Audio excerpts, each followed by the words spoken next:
Monsieur le Président, depuis la semaine dernière, disons le mercredi dernier, il y avait eu un coup d'État au niveau de Burkina.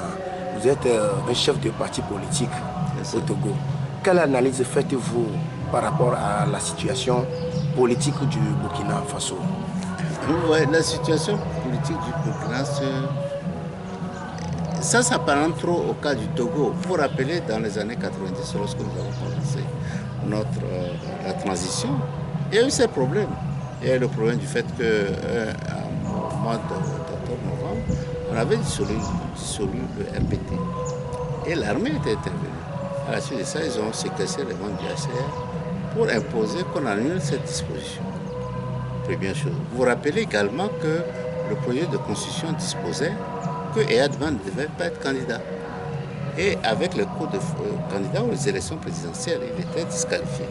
Avec les coups de force de l'armée, la transition a été obligée d'adopter une constitution qui permettait qu'Eyadman soit candidat. Et cela a permis, nous voyons les conséquences aujourd'hui. Le cas du Burkina, c'est pratiquement la même chose. Il y a eu la révolution d'octobre dernier, de 2014, où après cela, la transition a adopté la disposition pour que certains membres du CDP, le parti qui était au pouvoir, ils les ont exclus du processus électoral. Et puis, ils ont voulu dissoudre le régiment, la garde présidentielle, comme on dit. Mais malheureusement, ils ont refusé. La garde présidentielle a fait un coup d'État qui était contre-courant de révolution du Burkina, ce qui était exactement la même chose. Donc, je crois que tous les pays africains, tous les Africains, je ne dis pas les pays, tous les Africains, le peuple africain, étaient très satisfaits du dénouement, c'est-à-dire de l'échec de ce coup d'État. Ce coup d'État n'était pas du tout bienvenu, dans la mesure où il y avait un processus en cours et les gens, la majorité des Burkinabés s'inscrivaient dans ce processus. Malheureusement, les tenants de l'ancien pouvoir ont voulu, par ce coup de force, revenir au pouvoir, être autorisés à nos élections.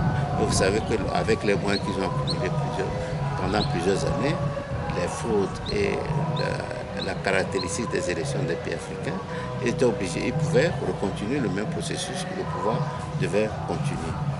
Je crois que nous avons vu que le peuple burkinabé s'est levé et s'est levé, supporté par l'armée, il faut le reconnaître, a pu stopper cet égarement.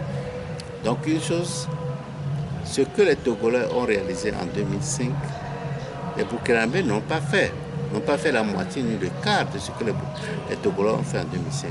Mais les Togolais n'ont pas réussi à avoir les résultats qu'ils escomptaient à cause de la position de l'armée. Au Burkina, c'est l'armée qui a été déterminante. Je veux dire, le reste de l'armée par rapport à la garde présidentielle, c'est eux qui ont été déterminants, sans pas la société civile. La société civile a fait, les partis politiques ont fait ce qu'ils pouvaient faire pour faire barrage à Tchéngéré. C'est ce que les Togolais ont fait ici. Les Togolais ont été très déterminants. En 2005, la société civile, la population s'est levée. Mais contrairement à ce qui s'est passé au Togo, au Burkina, le gros de l'armée s'est opposé au coup d'État. Si on avait eu ça, la même chose au Togo, nous ne connaîtrons pas les mêmes problèmes que nous connaissons aujourd'hui. La première chose. Deuxième chose, la CEDEAO.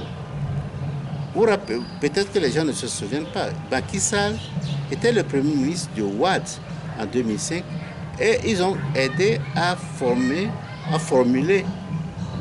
l'issue de la crise togolaise.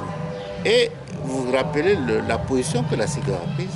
Malheureusement, au Burkina, heureusement pour le cas du Burkinabé, il était présent. Vous voyez cette proposition qu'il a faite, qui a été rejetée par la population. Ce qui a été la même chose au Togo, la population ne voulait rien entendre parler de Faure comme candidat. Mais au Burkina, l'armée, la population a dit non. Et heureusement que des présidents de la CEDEAO ont compris que la proposition de Macky Sall ne devait pas marcher.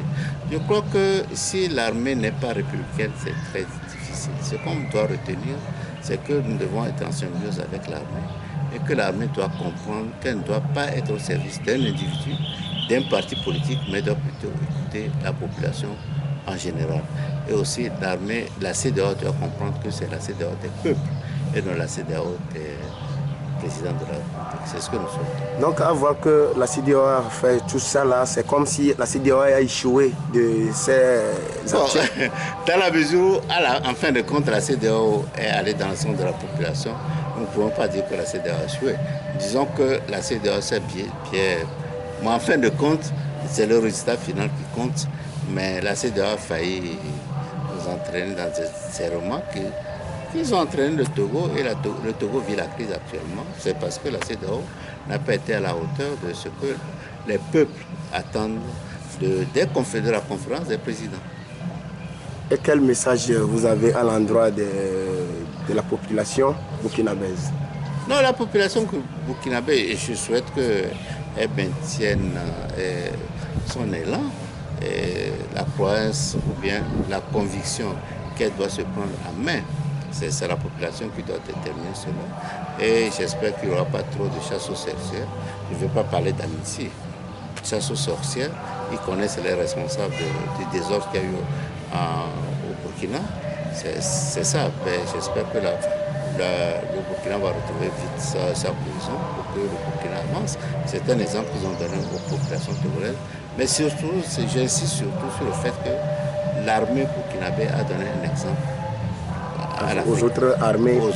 C'est ce que nous souhaitons. Nous espérons que l'armée togolaise va saisir l'importance, le rôle que leur concert a joué au Burkina pour ne pas être derrière un individu. L'armée n'est pas au service d'un individu. C'est incompréhensible. Vous êtes payé 1200 personnes qui sont au service d'un individu. C'est pas possible. C'est la population qui paie les impôts, qui les paie, qui paie leurs salaires, qui paie leurs armements, leurs équipements. Il est totalement inadmissible qu'elles soient au service d'un individu. Nous espérons que cela va arriver au Togo. Nous allons travailler pour cela afin que la démocratie s'installe dans notre pays.